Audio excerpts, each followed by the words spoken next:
Në një atmosferë që të lë pa frymë, mbushur me elegancë dhe ndjenjë misterioze pasioni, këngëtarja e njohur shqiptare Rovena Stefa dhe artisti turk Atilla Kardesh kanë shpërndar një imazh që ka ndezur rrjetet sociale.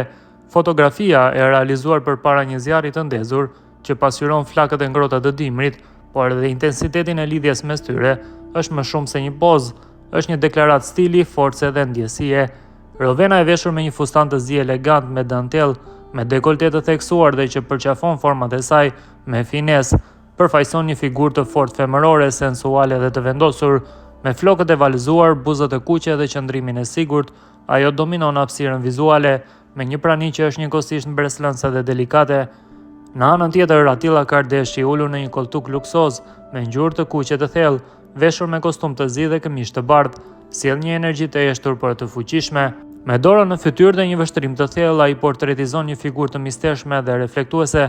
Të dy artistët të vendosur përpara një ekrani gjigant me imazhin e një oxhaku të ndezur, krijojnë një kontrast të fuqishëm mes zjarrit dhe akullit, mes kontrollit dhe pasionit. Kjo foto e re, e cila ka ngjallur spekulime të shumta për marrëdhënien midis dy artistëve, është më shumë se një bashkëpunim vizual, pasi përçon histori. A janë duke punuar në një projekt muzikor të përbashkët, apo kjo është thjesht një shprehje artistike e miqësisë dhe kimisë që ekziston mes tyre? Deri tani as Rovena dhe as Atilla nuk kanë bërë komente zyrtare, duke lënë ndjekësit të spekulojnë dhe të presin me padurim çdo informacion të ri rreth tyre. Një gjë është e sigurt, kjo foto nuk është vetëm një imazh, por një moment arti që flet me gjuhën e emocioneve, stilit dhe personalitetit të dy artistëve. Me këtë paraqitje ta tregojnë se kur bashkohen forcat e dy energjive krijuese, rezultati është gjithmonë mahnitës.